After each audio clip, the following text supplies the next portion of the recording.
अस्सलाम वालेकुम, कैसे हैं आप सब लोग। मैं हूं नीलम असलम।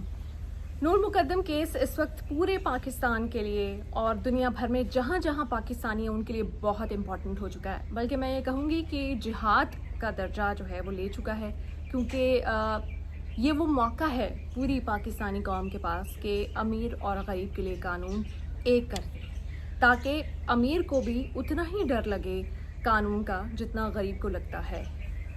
इसी वजह से मैंने देखा है कि पूरी दुनिया में जहाँ जहाँ पाकिस्तानी हैं वो इस केस पे रिस्पॉन्ड भी कर रहे हैं। इस हवाले से जो इन्फॉर्मेशन आ रही है वो भी जान रहे हैं। मैं कमेंट्स भी पढ़ती हूँ दुनिया भर से, जहाँ जहाँ से पाकिस्तानी मेरी वीडियोस के ज़रिए से अपडेटेड रह रहे हैं। मैं उनका शुक्रिया अदा करूँगी और उनको ये बताऊँगी कि वो जहाँ जहाँ भी हैं, दुनिया के जिस भी कोने में हैं, उनको अपनी आवाज़ उठानी है, क्योंकि ये टेस्ट केस है और नाउ और नेवर है। अब नहीं तो कभी नहीं। इस केस के हवाले से जो अपडेट आई है वो भी आपके साथ शेयर कर लेती हूँ। और सबसे पहले मैं आपको ये बताती हूँ कि आखिर वो क्या वजह थी कि ज़ाहिर जाफ़र के पेरेंट्स को पुलिस ने गिरफ्तार किया, क्योंकि आप जानते हैं कि पहले इनको गिरफ्तार नहीं किया गया था। फिर ये कह रहे हैं कि हम हर तरह का कोऑपरेट कर रहे थे, करने के लिए तैयार थे और हमने जुर्म अयानत नहीं की, इसलिए हमारा अंदर रहना बनता नहीं है, हिरासत में रहना बनता नहीं है। लेकिन मैं आपको बताती हूँ कि वो क्या वजह थी, वो क्या पॉइंट था जिस पे पुलिस ने इनको गिरफ्तार किया। बाकी तो एविडेंस, अब काफ़ी सारा एविडेंस आ गया है, लेकिन इनिशियली पुलिस के पास वो क्या रीज़न थी जिसकी वजह से पुलिस ने इनको गिरफ्तार किया। अब मैंने आपको बताया कि एक अहम मुलाकात हुई है इनकी अपने वकील अली अशफाक से, जिसकी कुछ बातें सामने आई हैं। जो सबसे इम्पॉर्टेंट नुक्ता है वो आपको बताती हूँ कि जिससे जो इसके वालिदैन हैं वो बिल्कुल एक्सपोज हो गए हैं और हमें उनकी नीयत पे अब मैं कहती हूँ 1% भी डाउट नहीं है कि वो अपने बेटे को हर सूरत बचाना चाहते हैं, चाहे वो कुछ भी कहते रहें, चाहे वो जितने भी इश्तिहार देते रहें। वो वजह क्या है वो मैं आपको बताती हूँ। जब इनसे पुलिस सवाल कर रही थी, जब ये कत्ल करता है लड़का ज़ाहिर जाफ़र, तो ये कराची में होते हैं, उसके बाद ये इस्लामाबाद आते हैं और इसके वालिद कहते हैं कि वकूए के अगले रोज़ ख़ुद कराची से इस्लामाबाद आए तो मुतालिका एसपी ने मुलाकात के लिए बुलाया। उसके बाद ये कहते हैं कि हमने एसपी से कहा कि जब वाक़या हुआ हम कराची में थे, हमें मालूम नहीं पुलिस अपनी कार्रवाई करे। ये किस सवाल का जवाब दे रहे हैं? क्योंकि पुलिस ने इनसे कहा कि आप माने कि आपके बेटे ने कत्ल किया है। ये उस वक्त बड़ी आसानी से अपनी जान छुड़ा सकते थे। अब ये जो बाहर आने की कोशिश कर रहे हैं, पुलिस ने कहा कि आपको पता है कि आपके बेटे ने कत्ल किया है तो आप ये बात मान जाएं, लेकिन इन्होंने उस वक्त रिटेलिएट किया। इन्होंने कहा कि हम वहाँ पे थे नहीं, इसलिए हम कुछ नहीं कह सकते, हम ये नहीं मान सकते, पुलिस खुद अपनी कार्रवाई करे और जो भी करे।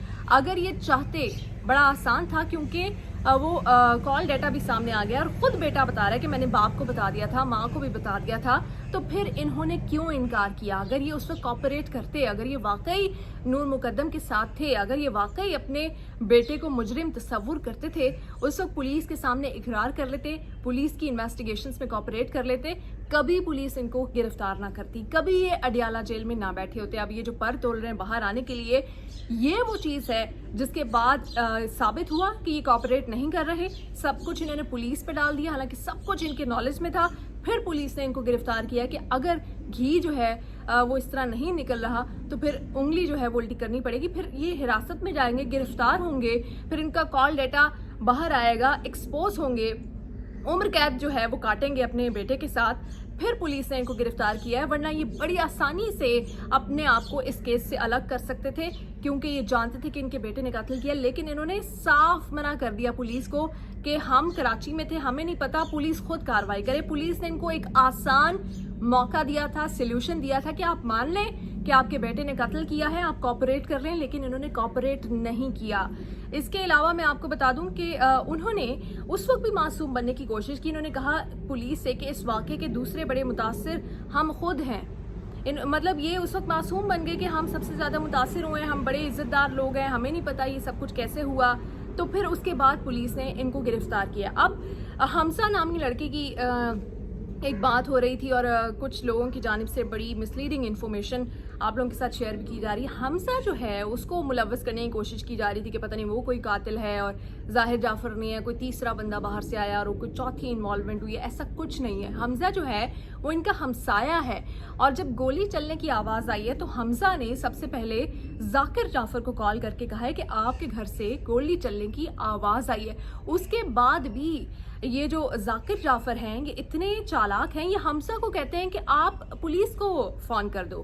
یہ تھراپی ورکس کو کہہ رہے ہیں کہ آپ پولیس کو فون کر دو. بھائی آپ لوگوں کو آپ کا بیٹا عزیز نہیں تھا کہ گولی چلنے کی آوازیں آ رہی ہیں, دیگر آوازیں آ رہی ہیں, آپ خود کیوں نہیں پولیس کو؟ اگر یہ لوگ خود پولیس کو فون کر دیتے تو پھر پتہ چلتا کہ ان کا اس کیس سے کوئی تعلق نہیں ہے, انہوں نے کوئی ایانت نہیں کی, یہ مجرم نہیں ہے, ان کو نکالا جائے, یہ معصوم ہے, ان کا نام اس چیز میں نہ لایا جائے, پھر یہ معصوم ہوتے. لیکن انہوں نے خود پولیس کو کال نہیں کی, اے کو, بی کو, سی کو, ڈی کو. ابھی بھی یہ سٹیٹمنٹس دے رہے ہیں. اب یہ تو اللہ بہتر جانتا ہے, یا حمزہ ہی بتا سکتا ہے کہ واقعی ذاکر جعفر نے اسے کہا تھا کہ پولیس کو کال کرے یا نہیں.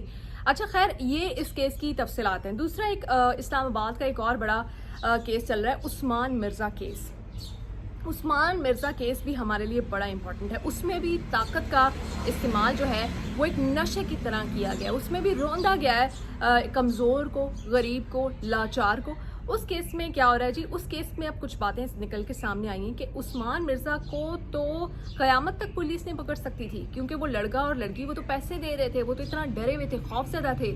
یہ پکڑا کیسے گیا ہے؟ کہانی اب کھل کر سامنے آ گئی ہے کہ اس کی جو سابقہ گرل فرینڈ ہے, جب اس نے اس سے چھیڑ چھاڑ کی ہے, اس کو یہ ویڈیو بھیجی ہوئی تھی اور اس نے اس کے ہسبینڈ کو پکڑوایا ہے, تو پھر اس لڑکی نے یہ ویڈیو جو ہے اس کو وائرل کیا ہے اور تمام ملزمان کی نشاندہی بھی کیا, آئیڈینٹیفائی کیا, پھر جا کے یہ ساری کہانی کھلی ہے. ورنہ نہ جانے کتنی اور لڑکیوں کے ساتھ یہ عثمان مرزا یہ کرتا, اور ان کی جو پوری پلاننگ ہے وہ بھی میں آپ کو اپنی آنے والی ویڈیو میں بتاؤں گی کہ یہ آخر کرتے کیا تھے, لڑکے اور لڑکیوں کو وہاں پر پکڑتے کیسے تھے, ان کی ویڈیوز کیسے بناتے تھے. یہ سارا ان کا بھانڈا میں اپنی نیکسٹ ویڈیو میں کھولوں گی. Thank you.